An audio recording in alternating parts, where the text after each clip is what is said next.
2019 সালে বাংলাদেশে যখন হাসিনা সরকার রয়েছে সেই সময় পাকিস্তানি নাগরিকদের ভিসা দেওয়ার ক্ষেত্রে বেশ কিছু কড়াকড়ি আরোপ করা হয়েছিল এবং এবার 2024 সালে ইউনূস প্রশাসনের আমলে যা করা হলো তা নজিরবিহীন এবং সেখান থেকেই এটা একেবারে নির্দ্বিধায় বলে দেওয়া যায় যে পাকিস্তানের সঙ্গে যেভাবে গাঁটছড়া বেঁধেছে ইউনূস প্রশাসন তাতে তাদের প্রেম উথলে উঠছে এবং সেখান থেকেই কি তাহলে শক্তি পাচ্ছেন মোহাম্মদ ইউনূস?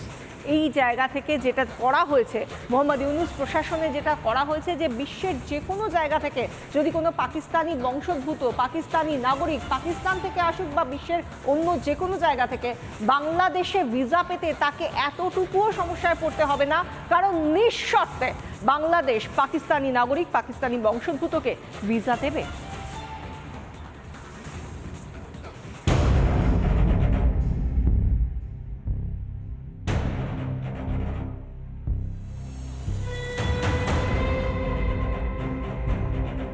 হাসিনাকে দেশ ছাড়া করার আসল উদ্দেশ্য কি ছিল? ভারতের সঙ্গে সুসম্পর্ক নষ্ট করে পাকিস্তানের জন্য রাস্তা খুলে দেওয়া? পাকিস্তানের হয়ে যে কাজ করছেন বাংলাদেশের প্রধান উপদেষ্টা ইউনূস, সেটাই স্পষ্ট হলো আরও একবার।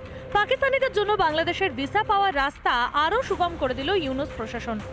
2019 সালে পাকিস্তানিদের ভিসা দেওয়ার ক্ষেত্রে বেশ কিছু কড়া নির্দেশিকা আরোপ করে হাসিনা সরকার।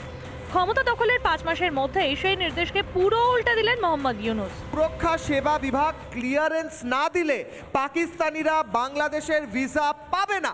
হাসিনা সরকারের নোটিফিকেশনটা ডিসেম্বর 2024, এইটার পুরো উল্টো যা আমরা দেখালাম তার পুরো উল্টো বক্তব্য এই লেটারে। বাংলাদেশের স্বরাষ্ট্র মন্ত্রকের সিকিউরিটি সার্ভিস ডিভিশন বিদেশ মন্ত্রককে একটি চিঠিতে জানিয়েছে পাকিস্তানিদের সহজেই ভিসা দেওয়া হবে, পাক বংশোদ্ভূতদেরও ভিসা মঞ্জুর করতে হবে। বিদেশে বাংলাদেশ দূতাবাসে এই বার্তা পাঠানো হয়। পাকিস্তানিদের প্রবেশ সহজ করতেই এই পদক্ষেপ। শেখ মুজিব চেয়েছিলেন পাকিস্তান থেকে বিচ্ছিন্ন হয়ে বাংলা ভাষার ভিত্তি করে এক ভাষাগত জাতীয়তাবোধের সৃষ্টি, আর ইউনূস চেষ্টা করছেন সেখানে সেই পাকিস্তানের সঙ্গে কি করে সংযোগ স্থাপন করা যায় এবং তালিবানি ব্যবস্থা ফিরিয়ে আনা যায়। বাংলাদেশ মৌলবাদীদের হাতে যাওয়ায় সুবিধা হয়েছে পাকিস্তানের হাত শক্ত করার জন্য ইউনূস সরকারের ভিসা সংক্রান্ত এই নির্দেশিকা তা দেখলেই বোঝা যায়। মৌলবাদীদের দিয়ে ভারত বিদেশ সরানোর পেছনেও যে ইউনূসের ভালোই মদত রয়েছে তাও আজ দিনের আলোর মতো স্পষ্ট। পাকিস্তানের যে সন্ত্রাসবাদীরা বসে রয়েছে তাদের ছাগলের এখানে বাংলাদেশে 3টি সন্তান দেখা যাচ্ছে।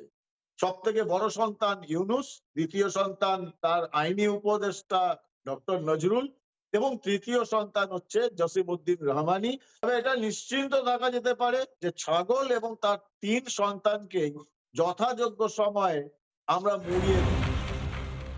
সন্ত্রাসবাদ দমনের কথা মাথায় রেখে পাকিস্তানিদের ভিসা দেওয়ার নিয়মে কড়াকড়ির ব্যবস্থা করেছিলেন শেখ হাসিনা। মোহাম্মদ ইউনূস এসে পাল্টে দিলেন সেই নির্দেশ। এবার কি পাক সন্ত্রাসবাদীদের আখড়া হয়ে উঠবে বাংলাদেশ? পাকিস্তানিদের অবাধ যাতায়াতে সন্ত্রাসবাদী কার্যকলাপ বাড়বে বলে আশঙ্কাও তৈরি হয়েছে। রিপাবলিক বাংলা। প্রত্যেক দিন আমরা বাংলাদেশ থেকে যে ছবি দেখতে পাচ্ছি, যে ঘটনাগুলো দেখতে পাচ্ছি, তাতে দেখা যাচ্ছে রংপুর হোক, চট্টগ্রাম হোক বা সুনামগঞ্জ হোক, প্রত্যেক দিন সেদেশের হিন্দুদের ওপর অত্যাচার যেন আগের দিনের থেকে আরও একটু একটু করে বেড়েই যাচ্ছে, আরও তীব্রতর হচ্ছে। সেই জায়গা থেকে তারা কোনো রকম এই বাংলাদেশের অন্তর্বর্তীকালীন ইউনূস প্রশাসন কোনো রকমভাবে প্রচেষ্টাতে খামতি রাখছে না যাতে হিন্দুদেরকে বাংলাদেশ থেকে একেবারে তাড়িয়ে খেদিয়ে দেওয়া যায়। আর সেই জায়গা থেকে এবার তারা আজও পথে নেমে বিক্ষোভ দেখিয়েছেন। সনাতনীরা সেদেশের তারা আজও পথে নেমে বিক্ষোভ দেখিয়েছেন এবং 8 দফা দাবি নিয়ে তারা ইতিমধ্যেই আমরা জানি তাদের তরফ থেকে, সনাতনীদের তরফ থেকে মোহাম্মদ ইউনূসের সঙ্গে বৈঠকে বসার কথাও বলা হয়েছিল, কিন্তু অন্তর্বর্তী সরকার সে কথাও মানেনি।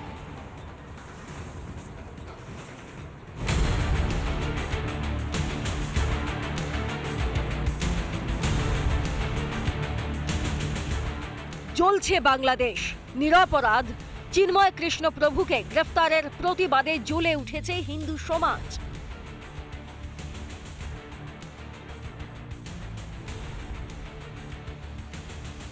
মৌলবাদীদের অত্যাচারে অতিষ্ঠ সনাতনীরা চিন্ময় কৃষ্ণ প্রভুকে অবিলম্বে মুক্তি দেওয়া হোক এবং 8 দফা দাবি নিয়ে আলোচনায় বসা হোক।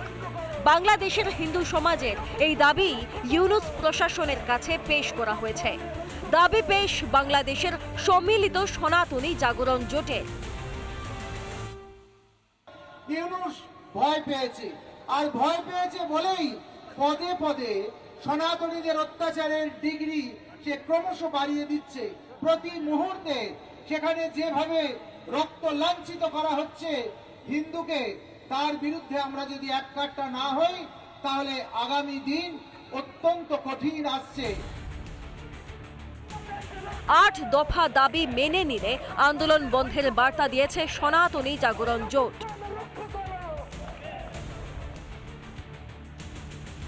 অন্যদিকে খোঁজ পাওয়া গেল নিখোঁজ হিন্দু ছাত্রনেতা কাজল দাসের।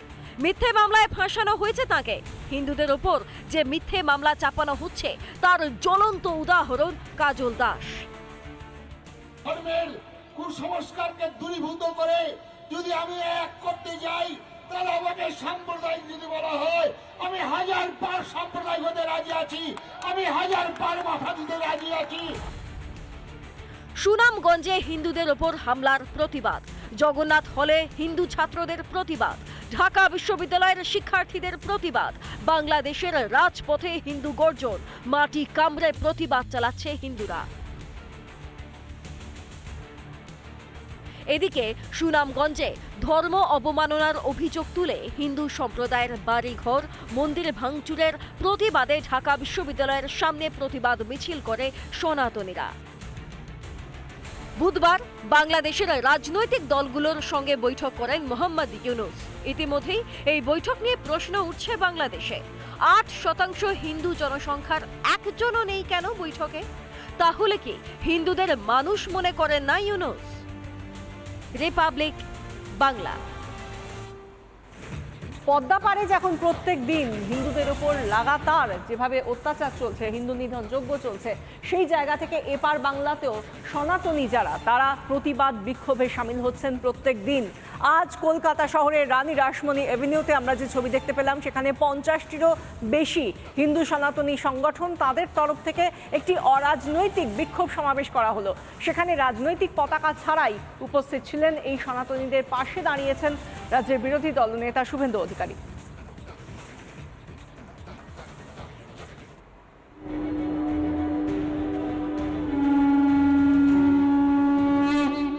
কলকাতার রাজপথে ফের সনাতনী গর্জন।